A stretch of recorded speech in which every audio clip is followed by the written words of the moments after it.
Finding Nemo, classic kids movie. But what if I told you this film was hiding a dark secret? So horrifying, Pixar has been known to silence those who speak the truth about it. And that secret is that the dentist represents the Antichrist. I know what you're thinking. That's stupid. How could this lovable old man represent the Antichrist? Well, let me tell you, after hearing my evidence, you will never watch this film the same way again! So, Philip Sherman. Let's discuss how this man has some strangely occult connections. First off, in the movie, his name is Philip, but in the Finding Nemo musical at Disneyland, he is identified as Pablo. Kind of suspicious how he keeps changing his name, almost like he's deceiving others with false information. You know who else does that? That's right. You see what I mean? Oh, but that's not all. It's not just his name. His address is also highly suspect. 42 Wallaby Way. 42 divided by 7 is 6. Wallaby has 7 letters. That's 1 off from 6. And Way has 3 letters. Add 3, you get 6. Add it all up, his address is 666, a.k.a. Mark of the Beast, a.k.a. biggest sign of the Antichrist. Now tell me, dear viewer, why would Pixar specifically give him an address where every word can be big, linked back to the number 6, unless they were trying to make these connections? In addition, he has a weird association with the color green. His shirt's green, his diving suit's green, at one point his fish tank is green. You know what green represents? Envy, one of the 7 deadly sins! And the sin that the Antichrist is most definitely the most guilty of. After all, you know who he's envious of? Yeah, that's right. After all, what's in his name? Speaking of sins, every fish we see in the tank represents one of the 9 rings of hell featured on Dante's Inferno. Ooh, that's right. Not only is this man the Antichrist, but his fish tank is symbolic of hell. Nemo represents limbo, since as a child he wouldn't be sent directly to hell, since after all, according to Paradiso, kids get sent to limbo when they die. So, he's not in hell yet, and he has chance for redemption. Lust is Jacques, since he always seems to be an obsession of touching other fish. Gluttony is Bloat, since he's always eating. Greed is Bubbles. He's obsessed with bubbles, which as we all know is a common currency in the fish world. Wrath is Gurgle, since he's never happy. Heresy is Peach, since at one point we see her question Gil's authority.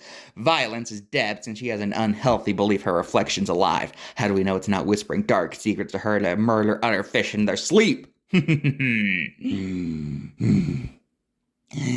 Fraud is Gil, since we find out in a deleted scene he's a liar about his past, aka spreading falsehoods, aka being a fraudster. And finally, for treason, we have the former member Chuckles. He notably only appears in a photograph, aka when he's frozen. What happens to those who commit treachery? That's right, they're frozen! And who is he frozen next to? We'll get back to that in a second. In addition, the fish tank itself is full of false plants and plastic things, almost like how hell is full of false idols and hollow promises. Now then, dear viewer, let me ask you this. How is the dentist introduced?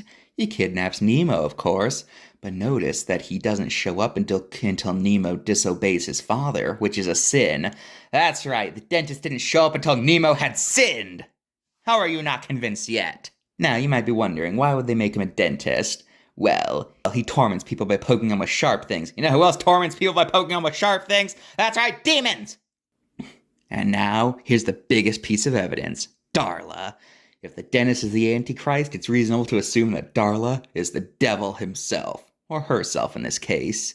After all, red hair, red like a demon. Pigtails, those look like horns. You know who else has horns? That's right. And remember what it said earlier about how the goldfish is frozen like treachery? You know who else is in treachery? Satan! And therefore this image is symbolic of the treachery ring of hell, because the treacherous is seen frozen next to the devil! And there's the fact that the dentist is seen giving fish to appease Darla, much like the Antichrist's main goal is to appease the devil by sacrificing innocent souls to him.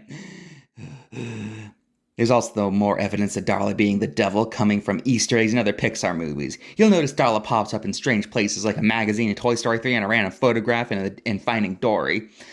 Perhaps this is a reference to how satanic imagery are said to be hidden in a lot of media. So, in this case, it's basically Pixar telling us that in the Pixar universe, Darla is the devil, and that companies are hiding her visage everywhere in order to trick innocent fish into becoming sinners. And then there's one aspect about the dentist office I've yet to mention. Nigel the Pelican. Nigel is a redeemer. He comes from the outside, as in heaven, as compared to the hell that is the fish tank. Here's a question, dear viewer. Why did the tank fish never just get in his mouth and fly away? Well, that's because they've already rejected the straight and narrow path, and therefore they refuse to follow along with their Redeemer. They've already made their home in the Inferno and become lost souls. But you know who does it? But you know who does get in Nigel's mouth? Marlin and Dory, who are on a mission to get Nemo out of hell, much like the myth of Orpheus and Eurydice, which is the Greek equivalent of plucking someone from hell. Nigel apologizing them before he leaves could be seen as representing how he believes that Nemo is now a lost soul and is therefore beyond redemption. But Nemo ends up escaping the grasp of the devil due to him repenting for his sins, and as such, he's allowed to leave and be on the way. He ends up spraying Darla with water. This is symbolic of how he's rejecting the devil's hollow promises by being disrespectful to the devil, and it could also be seen as invocative of holy water. And what happens to the dentist in this scene? He gets hit on the head, much like another biblical villain, Goliath. They're not even being subtle at this point. At the end of the movie, the dentist ends up losing his fish due to how, thanks to their selfless actions, the fish have moved on from hell. But since, unlike Nemo, they still got their sins that got him into hell, they now have to move through purgatory to truly get redeemed, which is what them being stuck in bags represents. So there you have it, folks. Proof that Finding Nemo is an allegory for hell and the dentist represents the Antichrist. Case closed. Join me next time when I talk about how Toy Story is a subtle metaphor for the Vietnam War.